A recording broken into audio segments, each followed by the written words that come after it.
If President Obama had done half of the things and said half of the things that President Trump is saying, even, as recently as this morning, would he have been impeached? And how long do you think it would have taken? About a nanosecond. Yes. About a nanosecond as how long it would have taken for President Obama to be impeached if he did or said half the things that President Trump said just today. That was President Obama's senior advisor, Valerie Jarrett, on SiriusXM today with Zerlina Maxwell and Jess McIntosh. And this has become kind of an interesting norms check in this era of our politics, right? That little game. Imagine if it had been Obama who, take your pick, had saluted a North Korean general. Imagine if that had been Obama. Imagine if it had been Obama who skipped going to Arlington on Veterans Day. Or imagine if it had been Obama who skipped going to a war memorial for the U.S. dead on the 100th anniversary of World War I. Because it was raining and he, for some reason, can't go out in the rain. Imagine if it was Obama who gave an inaugural address that described the United States as a horror show, literally captioned with the phrase American carnage. Imagine if it was Obama who said he was exchanging love letters with Kim Jong-un, or if Obama kept taking solo meetings with Putin and claiming that he believed Putin more than the whole U.S. government. I mean, imagine if Obama tried to do any of this stuff. This exercise is supposed to be kind of a norms reset to remind us of when things were less insane in American politics. It's supposed to remind us that there used to be normal incentives for rational behavior and predictable punishment for bad behavior when it came to national politics. And that time was the Obama era. You know what?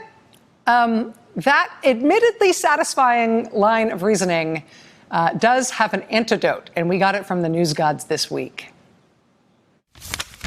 If the Supreme Court justice was tried next year, what would you do? We'd fill it.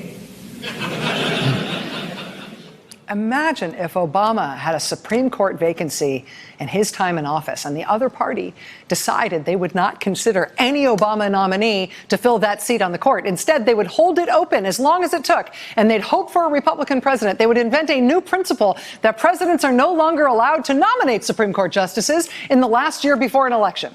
Imagine the outrage if they tried that. Imagine the outrage. They'd never get away with that. And if they did get away with it, which they did, at least, of course, they'd have to live by that standard from here on out, right? Or even if they got a Republican president, they now had this new rule, right? If the Supreme Court justice was tried next year, what would you do? We'd fill it. President Trump is a president like we have never had before. At lots of different levels, granted. You know what I mean.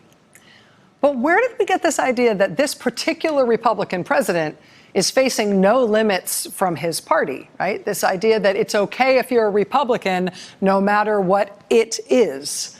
That it's better for a Republican to vote against his or her own legislation if, God forbid, any Democrat signs onto it as well. Where did we get the totally shamelessly indefensible idea that only Republican presidents are allowed to put nominees on the Supreme Court now?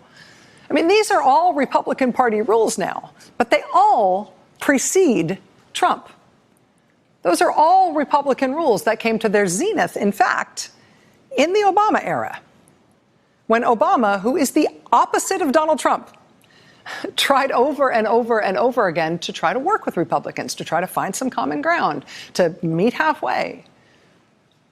The modern iteration of the Republican Party revealed themselves during the Obama era, and especially since, as really, really, really not interested in any normal rules of governance like that. One of my proudest moments is when I looked at Barack Obama in the eye and I said, Mr. President, you will not fill this Supreme Court vacancy.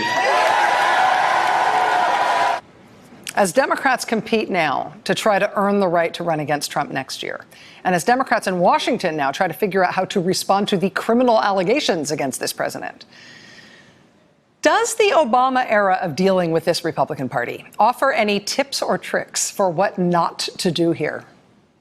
Or even what to still try? We've got an excellent guest here next who is just the person to ask. Stay with us.